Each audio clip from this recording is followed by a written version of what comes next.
Wake that ass up. Early in the morning. The Breakfast Club. Morning, everybody. It's DJ Envy, Angela Yee, Charlamagne the Guy. We are the Breakfast Club. We got a special guest in the building. Yes, indeed. Activist, author, Kimberly Jones. Welcome. Thank you guys so much for having me. I was just saying behind the scenes, security downstairs, when we walked in this morning, was like, yo, you know little Kim's coming. I'm like, it's not that Kimberly. But yes, Kimberly Jones will be joining us this morning. Do you get that? You ever get that? I get that all the time. Really? All the time. That's why I use my middle name, because it's like, if you just put in Kimberly Jones, all you getting is the queen. That's right. That's right. That's it. How you feeling this morning? My grandma used to say, every day above ground is a good day. That's right. That's right. So I agree with that. That's how I know you from down south. You from down south? Chicago. No, I'm from Chicago. That's down south. Yeah, but I've lived in Atlanta now longer than I lived in Chicago. Okay. So I feel like, I'm an AT alien now. Word. But I want to start with your hoodie. Hood girls can be heroes too. That's and you right. addressed this. This was a hashtag that you had. So Yes. can you talk about that first? Yeah, because when I wrote my first book, I'm Not Dying With You Tonight, which is a YA novel, I wrote the character Lena as a hood girl, but she's the hero of the story. Mm-hmm. And I got a lot of kickback from that. They were like, we don't need no more hood girl tales. And I'm like, well, we haven't had a nuanced hood girl tale. And she's the hero of her own story. And I had worked with kids forever, and the kids didn't see themselves reflected on the page. And so I said, when I wrote my first book, I was going to make sure that girls, I grew up on the south side of Chicago in a neighborhood called the Wild Hundreds. You know what I mean? And so I wanted to make sure that little girls who grew up like I did knew that hood girls could be heroes too. By the way, when they say they don't want no more stories from hood girls, well, it's a lot of girls in the hood that still have stories to tell. Exactly. What does that Exactly. mean? Exactly. And I think it's because they feel like the canon needs to be expanded, but it's like you don't have to mute one group to expand the canon for another. We should be telling the tales of the girls who grew up in links and go on to be AKAs, but we also need to tell. The other thing is the hood girl story hasn't always been told well. Right. Yeah. So it's been told incorrectly and without nuance and without reverence. Because, I mean, hood girls are the architects of cool. Like, they teach everybody was hot. And so that version hasn't been told. And so I was like, yeah, I'm telling hood girl tales, but I'm telling them in a nuanced, full three-dimensional way in which they haven't been told before. A way they can understand, like the way you broke down reparations when you talked about Monopoly, right? Yeah. I played it for my kids because we play Monopoly. Like, we're a Monopoly house. So when we start talking about slavery and reparations, it was just a way that you could break it down. Like, nah, you go around this board 100 times, and every time you land, you got to pay, and you get no money. Like, they understand it. So I thought that was brilliant the way you broke that down. Thank you. Yeah, it was like super important. Like, look, I always say I'm proudly neurodivergent, right? So I have ADHD. So my brain works like an ADHD brain. I want things quick, concise, and clear. So it's like, I think that's why people connect to my message, because it's quick, concise, and clear. Because my brain doesn't process fluff. It just process is what it is. You don't talk over people. You talk to them. I talk to people. I'm a hood chick. You know what I'm saying? Like, I talk to people, and I talk to people in a language in which they can understand. Because for me, it's like, I need you to get it. Because my people are in dire straits. And we've been in dire straits for 4 centuries. Not for months, not for decades, 4 centuries. So I need you to get it. I need people to start getting it. Yeah, I'm glad you're here. You know, the book, How We Can Win, and that book delves into the impact of systemic racism and lays out strategies for overcoming it. And I'm glad you're here this morning, because I was looking at the Brian Flores situation, on CNN this morning. And it just bothers me because I hate seeing black people fight to be in spaces that we're only tolerated in. Yeah, I don't want to be in any space where I'm tolerated. Besides being an author and activist, I'm also a filmmaker. And so the question that I always get from people is like, oh, do you want an Oscar? You want an Emmy or a Golden Globe? And I'm like, no, I want an NAACP Image Award. When I got nominated for the Image Award for my book, it was like I cried. I rolled on the floor. Because I want to be in spaces where I'm celebrated. I want to be in spaces where when I show up, the gratitude for my presence is obvious by the way that I'm handled and treated. I don't want to be anywhere. I'm tired of begging for attention when we so fly. Right. Like, black people so cold-blooded fly. Like, we have been winning, and the playing field has not been leveled. It's been so unleveled. It's been damn near vertical. And so we should be celebrated for that. Can you imagine having to come through what we've had to come through and still being the greatest influence, not on this nation, but on the world? Why do you think we need separation and integration to properly overcome systemic racism? I think that there's always a dual narrative that's happening, and I think that's the difficulty we're having is addressing the dual narrative. I think there are some things that are owed to us through an integrated system, but I also think that there is some internal work that we have to do through a more segregated system, because at the end of the day, I want us to be insular and run our communities and circulate the black dollar amongst our communities. However, I'm still aware that living in this nation, we're still going to be governed by these laws. So we cannot ignore them. And the laws are still the same laws that have been on the books since the black codes, many of them. So we're still being affected by it. So unfortunately, we have to work in both spaces. Let's talk about that. What can we do as a community? When we talk about unity and grouperation amongst each other, what can we do? Right. Like us. Yes. To overcome systemic Here's racism. the first thing that I would say is that we have to recognize, like we learned through Reaganomics, that the trickle-down effect does not work. That's right. Waiting on things to come from the top to hit the bottom is not something going to work. So we have to start at the root and work our way out. So I tell people all the time, they're like, how are you going to change the world? I'm like, I'm not. I'm going to change DeKalb County. I'm not. I'm gonna change my county, and then hopefully by changing my county, I can give a blueprint to the next person to change their county. Like I look at things like this. I really want us to get more savvy at civics, and I don't need everybody to get savvy at civics, but I need 20 strong people in each city to get savvy at civics. So we have, like in Atlanta, we have MPUs, which are like the neighborhood groups. Well, people don't realize that those groups are the groups that are communicating with city council, with commissioners, with everybody about what's happening in that neighborhood. Well, those MPU groups get infiltrated by developers. So developers move into the neighborhood. Not only do they join the MPU, but they become the president of the MPU, which means then their strategy is all centered around how they're going to develop in that neighborhood. So you can touch your city council, you can touch your commissioner.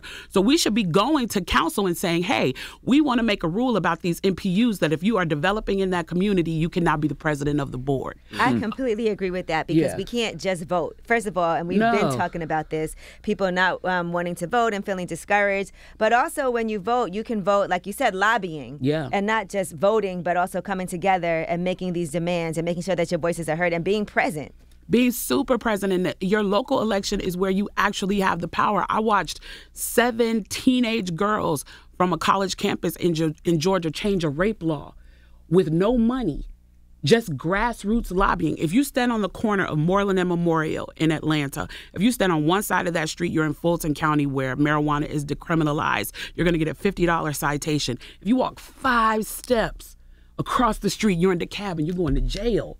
That's how much your local elections matter. And you can put your hands, not literally put your hands, but you can put your hands on your city council and talk to them about getting resolutions. Right now, we're working on a Rayshard Brooks bill that we're trying to get passed. This is where you can actually get work done, is at the local election. And this is where we show up the least. Right.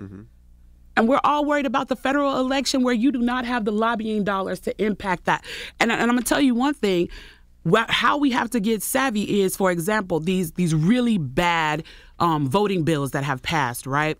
And we're talking again, begging the federal government to pass a law. But let me tell you what conservatives did. They had one person write a bill, and then they took it to their state rep, and they got somebody to sponsor that bill and get it passed. And then their cronies in another state took that same bill, adjusted it for that state's constitution, and got it passed there. When you're looking at these anti-woke bills that are going to stop people from teaching CRT, which for the record, CRT is not taught in schools, but that's another conversation. They are doing it state by state. And we're still looking at federal votes when it's like, no, we need to have combative bills and resolutions at the state level that are combating these bills. It's like you're punching up at air that you're not going to hit when all of your power and control is right around you. I'm glad you said that, because last summer, it was 19 states that passed 36 voter suppression bills. And I was like, why wasn't that being combated in each of those states? Exactly. And we were fighting it in Georgia, and that's why we're now fighting it in court in Georgia, because we understood both of those bills. HB 531, I stood out in front of the courthouse protesting that bill in the rain and sun for 30 days. HB 531 and SB 202, now we realize that there's unconstitutional pieces in it, probably because it was rewritten from another state, and there were some constitutional misses because every state has its own constitution. So now we realize we can fight it in court, which is what we're doing. I would encourage everybody, get savvy about your state. Get savvy about your county, because that's where your power lies. Can we go a little bit deeper on that? Because even now, when you see President Biden get out there and speak out against voter suppression, that's still a federal. He's speaking from a federal level. Right. He really can't impact what happens in those states. So that's why people think it's a PR move. Exactly. It's like he can't impact what happened in those states, but we can. See, that's the trick, man. That was the coldest trick that was ever played, was to convince us that we didn't have power. If you convince a people to be hopeless and that they are powerless, then they will sit in that hopelessness and that powerless and they will do nothing. But if we engage the people and teach them how to be powerful in their state, and the other thing is like, I'm looking at these younger kids, you got to meet people where they are, right? So it's like, you can't get upset because young people don't care about voting and then be like, oh, they don't get it, they don't care. I'm going to tell you what young people do care about.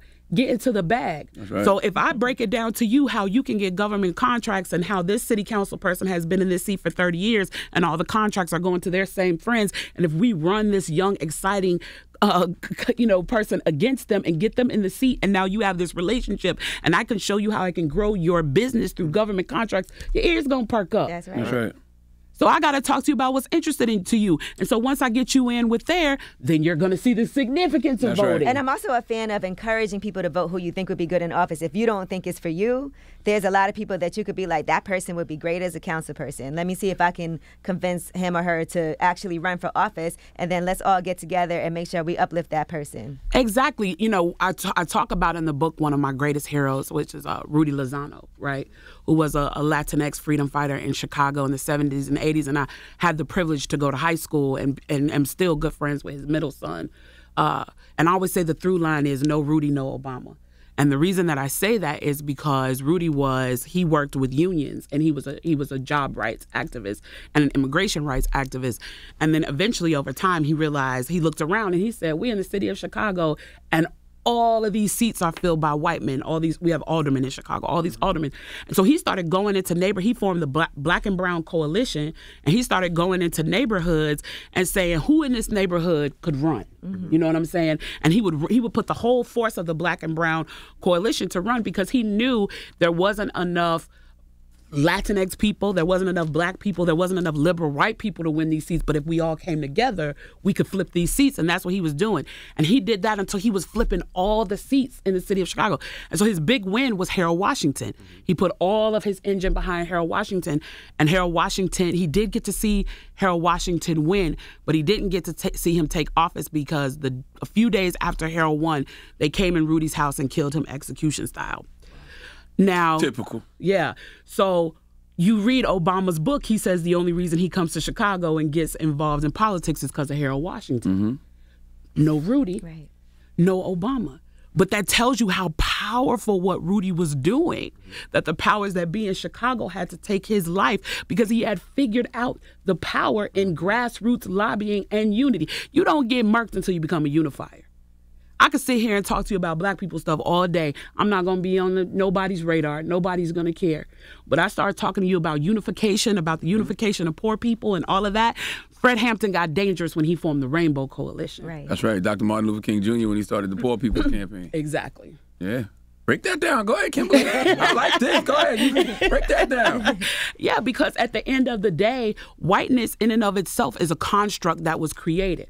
What happened during Reconstruction, which is why I talk a lot about Reconstruction in that book and why I say we need Reconstruction 2.0, this is when you really get the influx and the ideology of whiteness. Because what it was it a way for the rich planter class to say to the poor white class, hey, you more like me than you are these formerly enslaved people, than these indigenous people, than these Latinx people. And so this construct of whiteness was created to make them think that their proximity to the white supremacist delusion was going to help them win.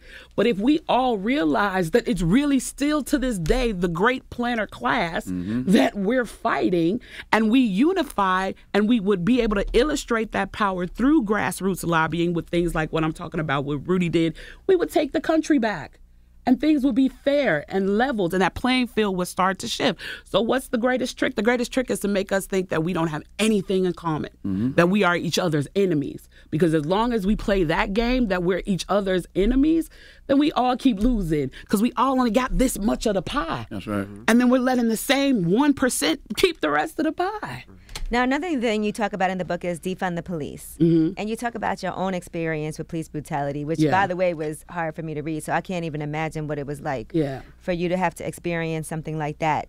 So do you think, or what do you think, let people know could happen for the police to actually work better in our country, because it hasn't? Well, I mean, policing is the grandchild of slave catching. And so the tenets of it has never changed since then. And even when you look around things as simply like, to me, George Zimmerman is a great example of that. And the reason that I say that is because when slave catching started, it basically deputized any white person to stop any black person at any given time and be like, what you doing? We're still being stopped by random folks with no authority asking them what you're doing. And so what you look at in the 60s and 70s was there was actually a transition and a change even in the uniform of the police officer that became more militarized. And so now what we really have is a military, a local military, as opposed to an actual policing system. And also you are having police calls being made for things that are not connected to criminality. That's right. Like mental health issue. Yeah, mental health issues.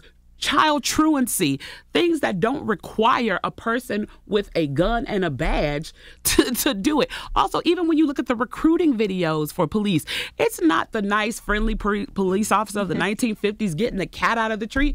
It's somebody jumping over a car thinking they want to be Rambo, like join the police forces, live your best life. It's like, really? Is that what we're doing? We're trying to have a militarized system against the people. Policing is supposed to be about public safety. We have neglected public safety and really created an attack on the people. Can you break down what defund the police is? Simple Some people really twist that phrase. Yeah, language, I guess that's why I'm a writer. I'm just like, language is such a delicious little morsel that can also be a very, very awful little demon, because what it does is it allows people to live in a lie. Because defund the police is not about, we don't need public safety, we don't need any police, we can police ourselves. What it's saying is that we need the reallocations of funds to things that actually make sense. For example, it takes you longer to get a cosmetology license than it does to become a police officer.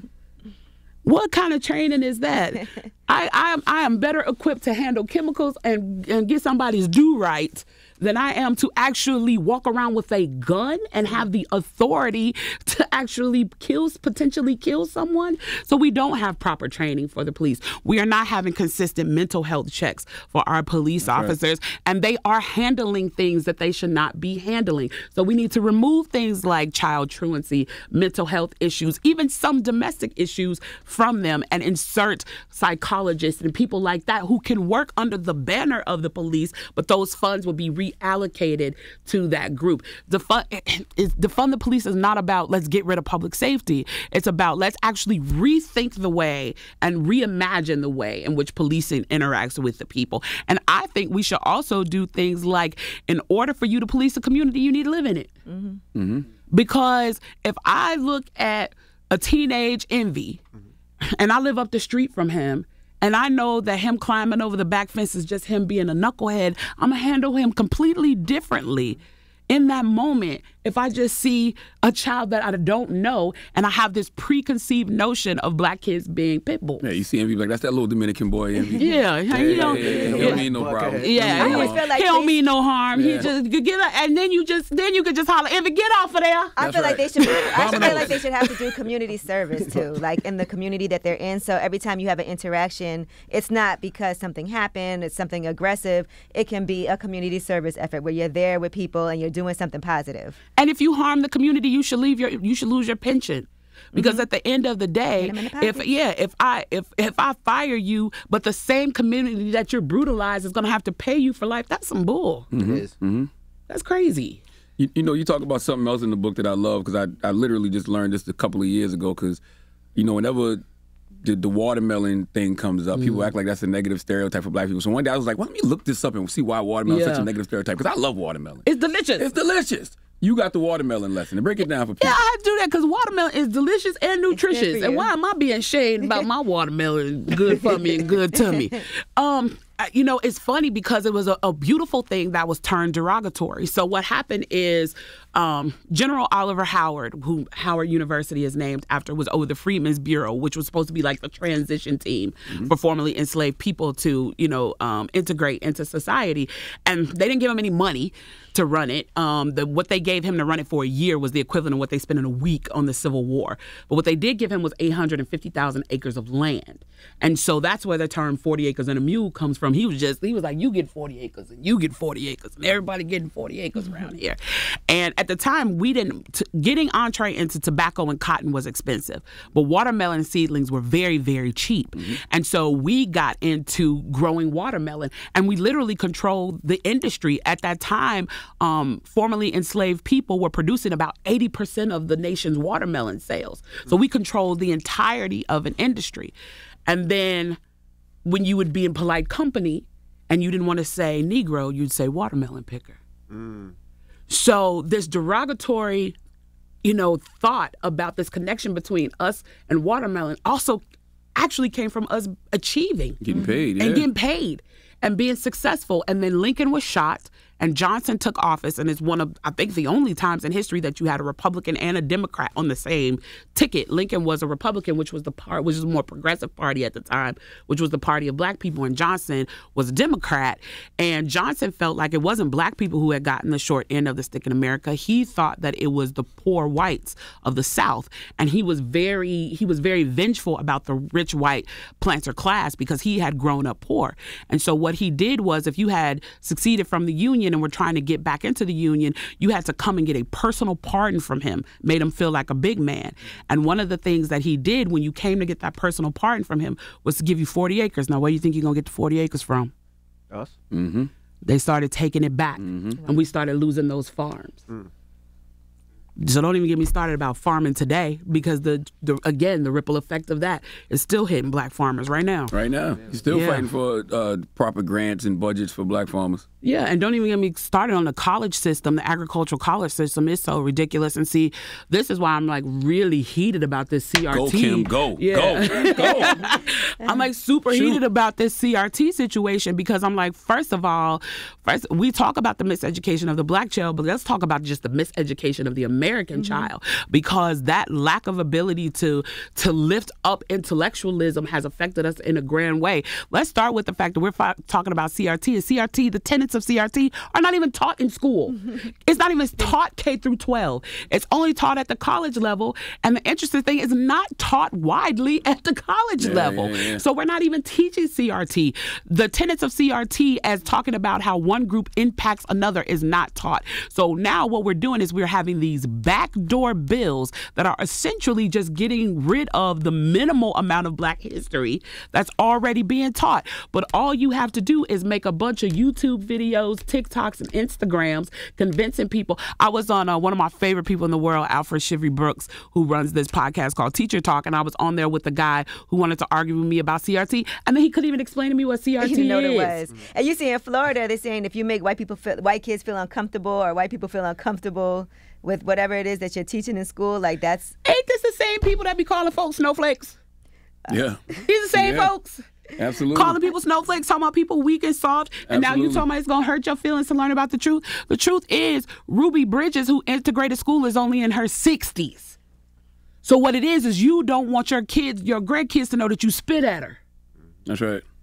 You don't want your grandkids to know that you witnessed lynching. That's right. You don't want your grandkids to know that some of those family heirlooms that's in the will are things from atrocities that happen to black people. We want to be convinced that it was so long ago. It was last night. Absolutely. It's today. That's right. It's today. That's right. So what do you think that we should do as a people, right? You look at the NFL. We're good enough to play sports, but we're not good enough to own a coach. You know what I mean? Yeah. Let's talk own about a coach? Own or coach. Or coach. We behind people again? Own or coach, you know. So what do you suggest we do as people? I think that we have to recognize that there has to be a shift in language and what the fight is. That it's not a fight for equality.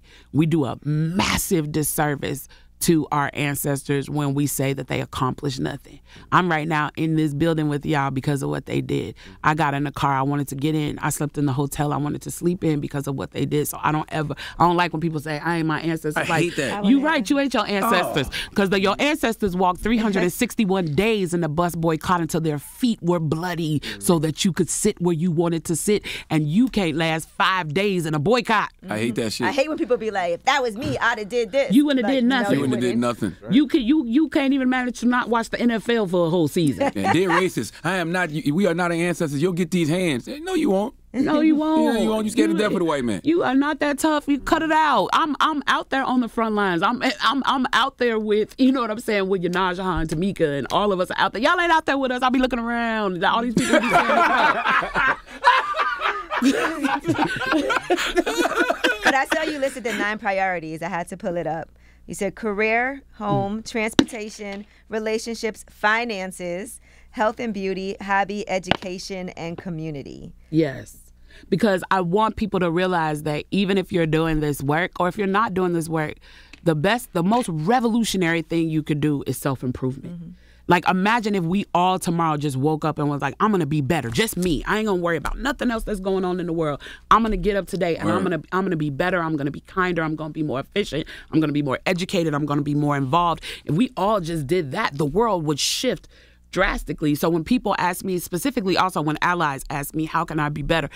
Grapple with your own implicit bias first before you get into this fight. Don't bring your baggage into the fight. It's not helpful. You know what I mean? And so that what I've always used that system for is making sure my life is balanced. So whenever I'm feeling off balance, I'll write those 9 priorities down and put in each section what I have going on at the moment. And then I can see where I'm off balance. Like, oh, Kim, you got 8 things under community and you ain't got nothing under hobby. Well, I like to travel. So it's like you haven't been anywhere. Mm-hmm. So then I call my assistant, like, I need a trip. Yeah. Like, make sure that I get out of town. I'm feeling off balance and I haven't traveled.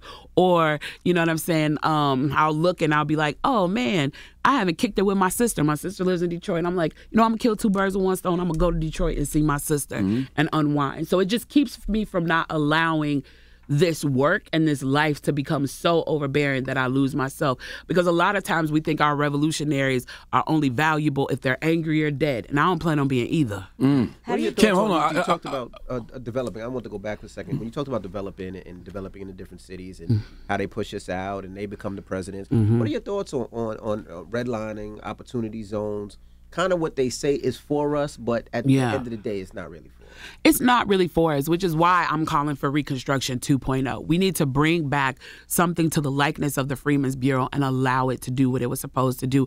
And the reason I look so heavily all the time and lean so heavily all the time on Reconstruction, because I'm a history buff. And I wanted to look at the snapshot of time when it looks like maybe we were trying to get it right. And to me, Reconstruction, which is taught the least, is the time in which we almost got it right. We had 13 lawmakers at the federal level who were public education. This is why it's so sad that we have such a poor public education system for Black, brown, and indigenous children, because public education as we know it was created by those 13 Black lawmakers of Reconstruction. They created public education.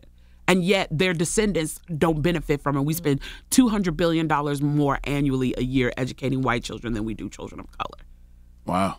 And that's why I say, I got all off on a tangent, but that's why I was saying equality is no longer the fight. Equity is the fight now. Yeah, and I agree with you. You know, a lot of things with schools, a lot of the things that you're saying, a lot of the things we were raised to. Like, you know, when I voted as a kid, I used to watch my parents. What did my parents do? Democrat, Democrat, Democrat, Democrat, Democrat, Democrat, Democrat. We just gave up our votes. So what happens when you get older, that's what you start to do. Same thing with schooling. Like, I didn't learn about real estate. There was no way I could learn about anything, investing, stocks and bonds. We just didn't learn that. We didn't learn about real estate, what opportunity zones were. So a lot of that is we're so far behind that it's so difficult to catch up, because like we're learning now and trying to teach our kids now. Exactly. And you look at the school curriculums and they're not going through this stuff in school curriculums.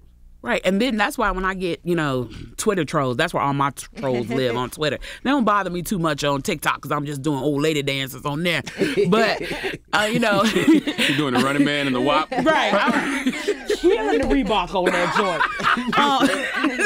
joint. But, you know, I get all my trolls on Twitter. And so when they talk to me about, you know, they'll be like, well, you don't look oppressed to me. You look like, you know, you're living your bestest life, Kim Jones. And I'm like, yeah, I own a hoodie line, but who owns the cotton?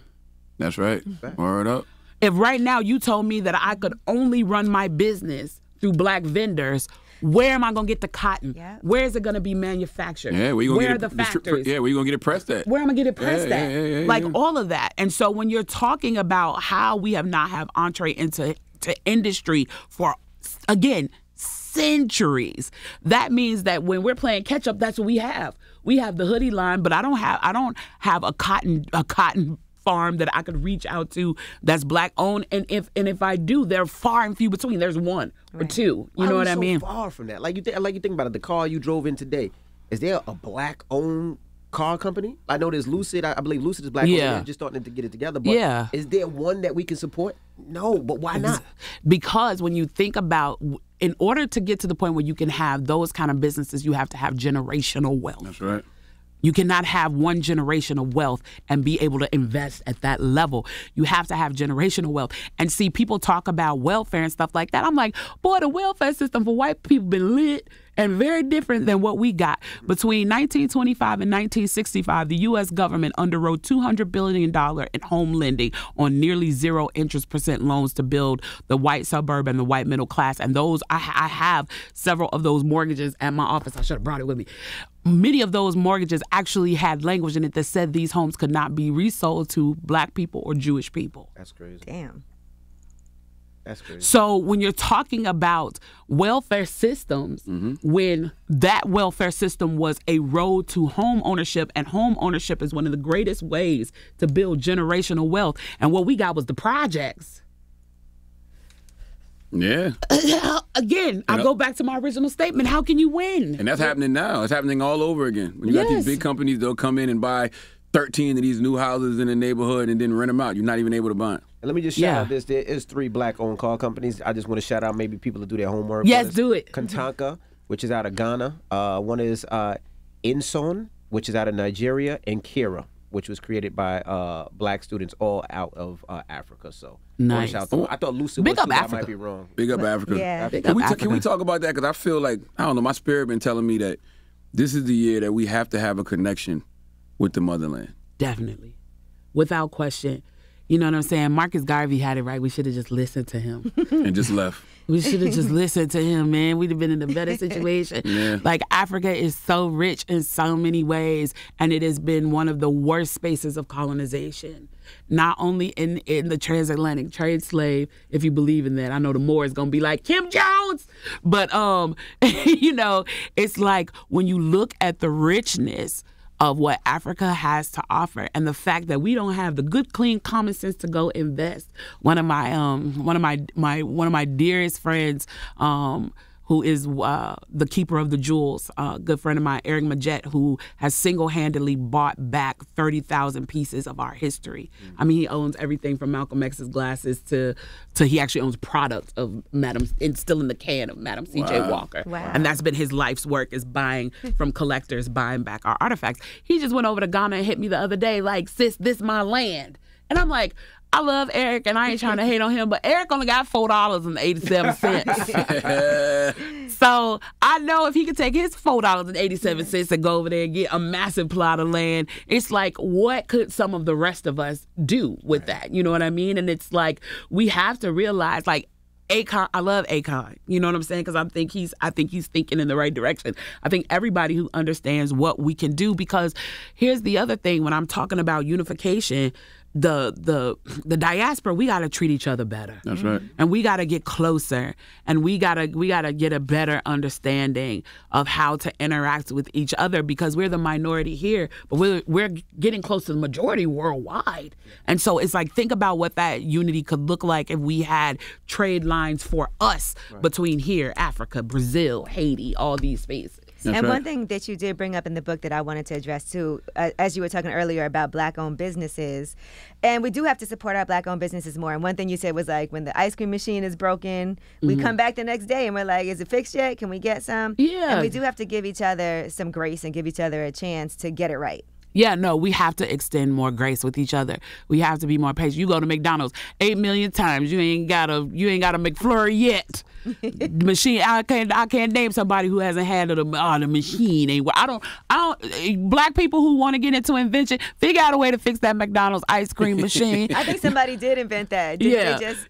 Fix that. But we extend them grace, and we're there, and the ice cream machine isn't working, and we still order whatever it is that we're gonna order. We don't run to Yelp to write a bad review. You go in a black restaurant and they are missing a napkin, and you are all over Instagram and Twitter talking about how not to patronize this building, but you are not extending your brother and sister grace to understand they have been redlined to death, and that chances are they probably started that business with their 401k or a little bit of borrowed money from a family member. So they do not have the credit line that their white counterparts have, that they are looking probably at their day-to-day sales to pay for the next day of product. You can't even get a loan from the bank, so you have to use your own money to invest. Exactly. So it's like if you go in there and you see that they don't have napkins, don't write a Yelp review. Go to Restaurant Depot the next day, buy a bunch of napkins, come back and say, sis, here you go. I know y'all ain't have none, but don't worry about it for the next month. I got 2 cartons outside in my car that I need you to...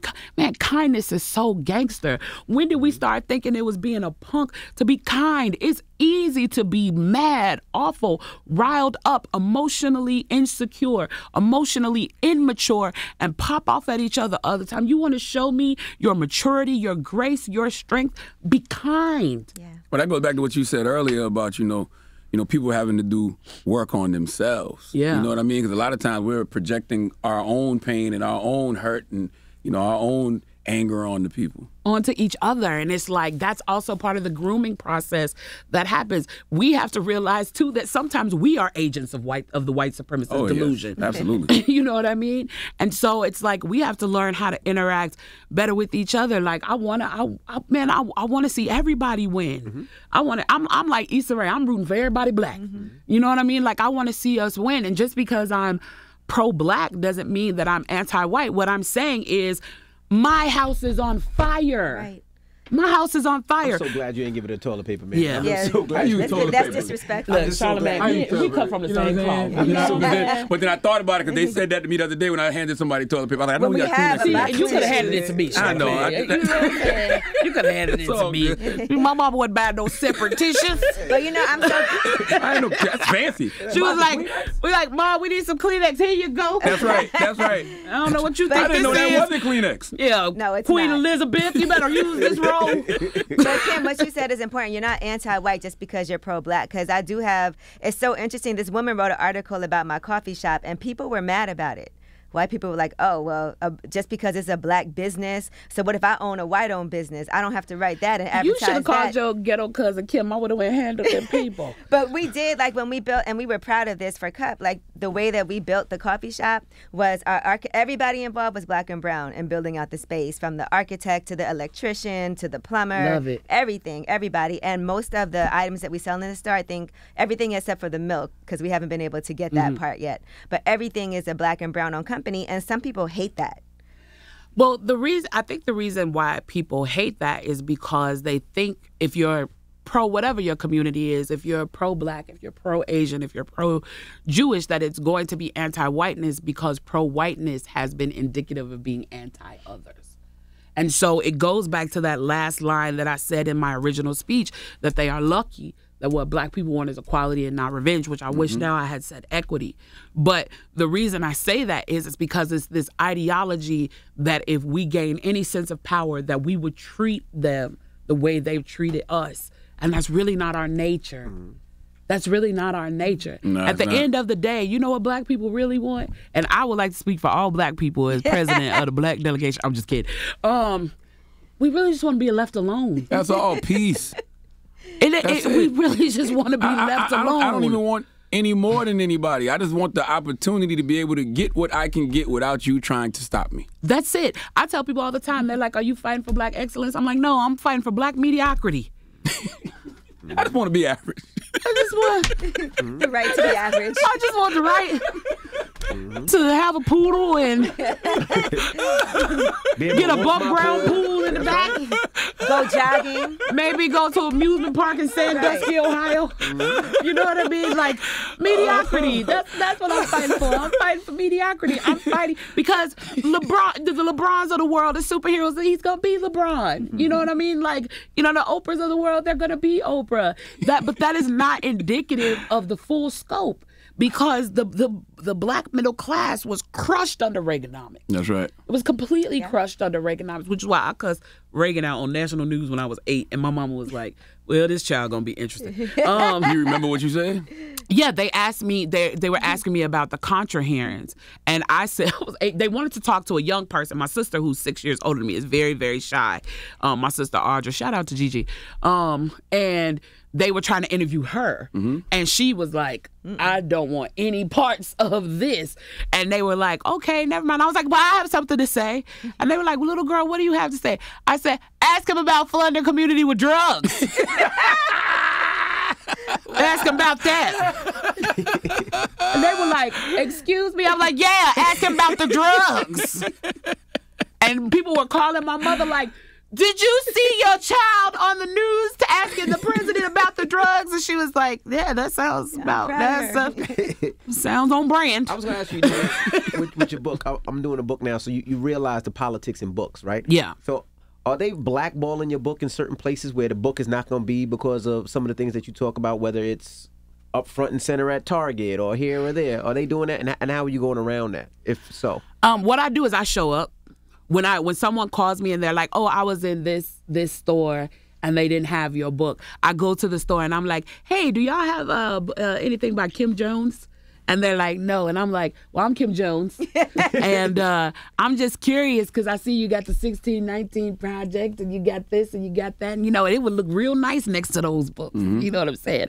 And then I just win the people over. And then, because, you know, I used to be a bookseller. I ran a bookstore for 6 years. And what I realized low-key was like, even sometimes I ain't even read the book. Right. But if I really love that author and I wanted to see them win, I would be like front and center. Yeah. That's right. Let me give them some space. And so I just go and, you know, I'm radical, but I'm lovable. Yeah. You give me 20 minutes with you, I can convince you.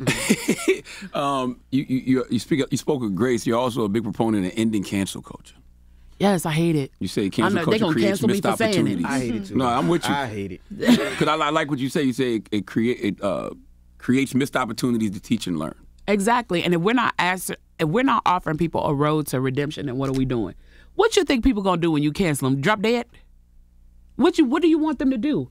Okay, now they're canceled. Now what? So they can't feed their families. They can't take care of themselves. They don't have entree back into the community. They have no incentive or motivation to do better. And yes, there are some people that are so god-awful that what they do, they should be canceled. I'm not talking about those extreme cases. I'm talking about somebody who misspoke 10 years ago and we found a post on MySpace and brought it back up, and now we've decided that person should end. So what do we want them to do?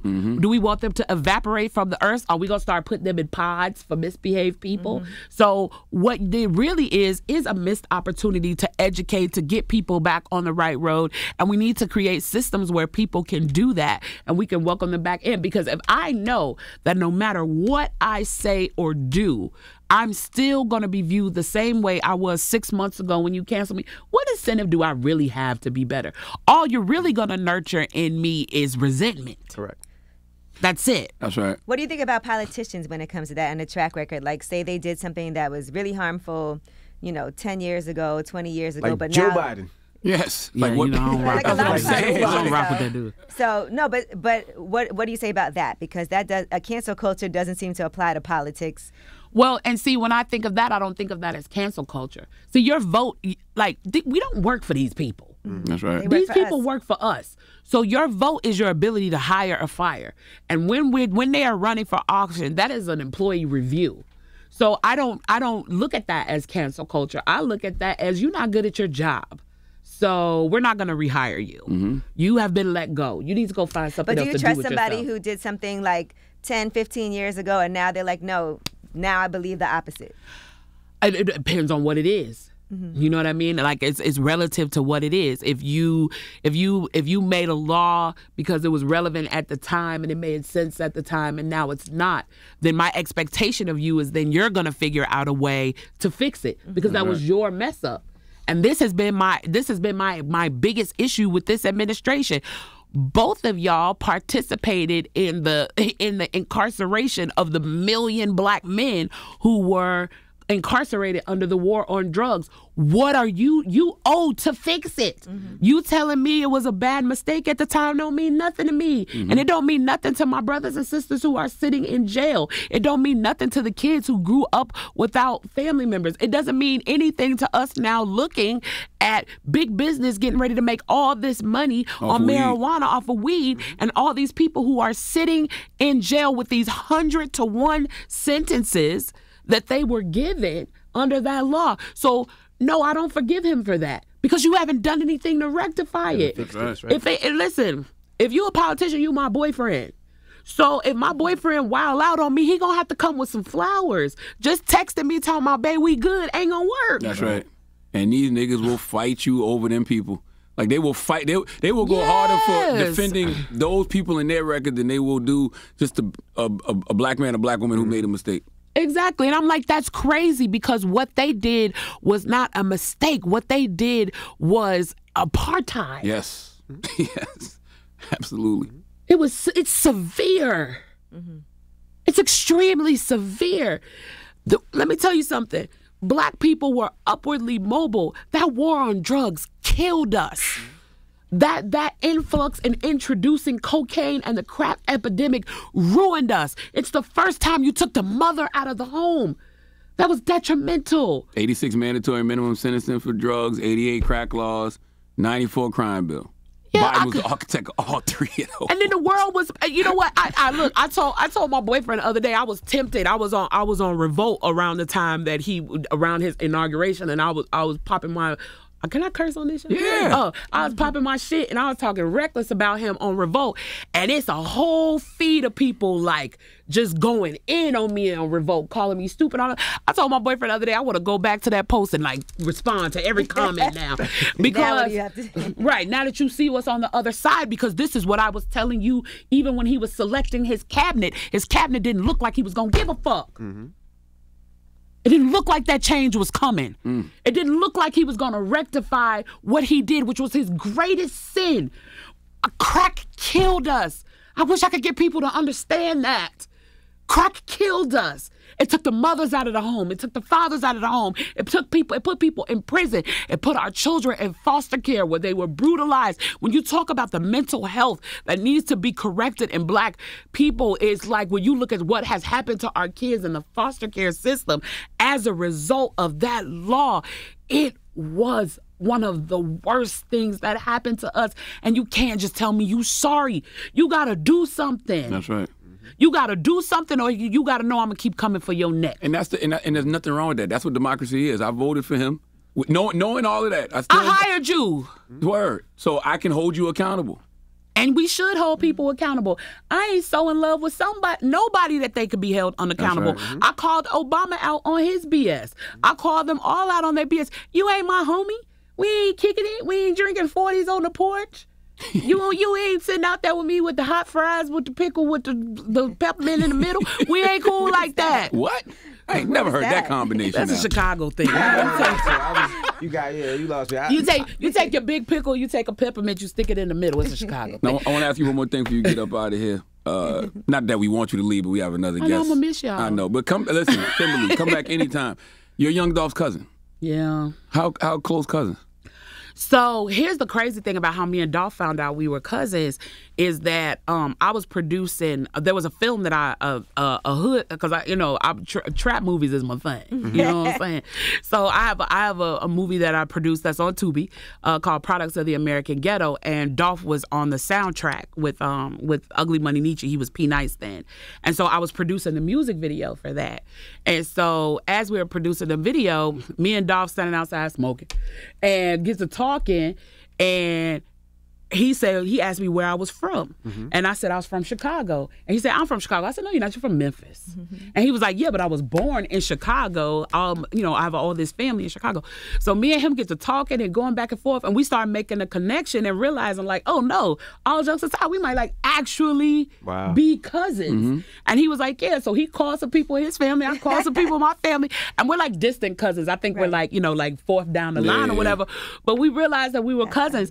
And the funny thing about it is like we didn't stay in a whole lot of touch, but whenever we would see each other, it would be love. You know what I'm saying? Yeah. What up, cousin? But I'm actually like had more relationship with his life partner Mia. And the crazy thing is I know Mia from the front lines. Mia is an activist. People don't realize like Black men deserve to grow old. She started that a year before Dolph was killed because of the death of her brother. Right. So I just knew Mia as this dope girl. Mia would do dope stuff like, I remember me and Yanajaha and a bunch of us were sitting on, and it was cold outside, and we were sitting on the courtroom steps waiting for the indictment to come down for the police officers who killed Jamarian Robinson, and all of a sudden we see this black truck jump out, and it's Mia. She just jumps out. She saw on live that we were outside in the cold, and she jumps out and she got hot cocoa and coffee and donuts and all that. We call her the support system. She's like the support system for frontline activists.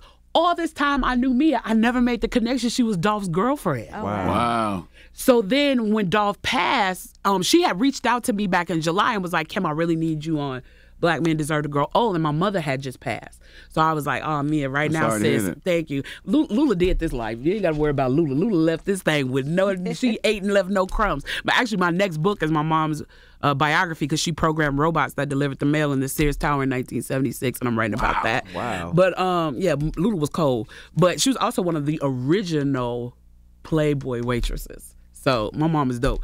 But yeah, so I was like, you know, since I right now I'm taking a break because I lost my brother a few months before that, and then I lost my mom just a few months after losing my older brother. And so when Dolph passed, that's when I made the connection that that was his Mia. Right. Wow. And I was just like, oh my God. So this past Saturday, me and my dear friend Shar Bates, we started a project called the Melanated Mural Project.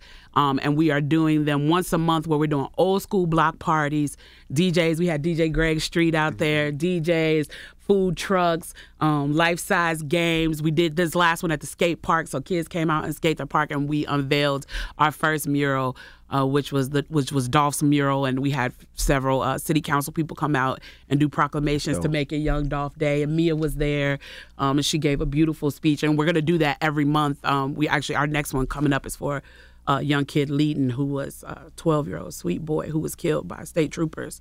But we are going to honor slain Black men every month through the Melanated Art Project.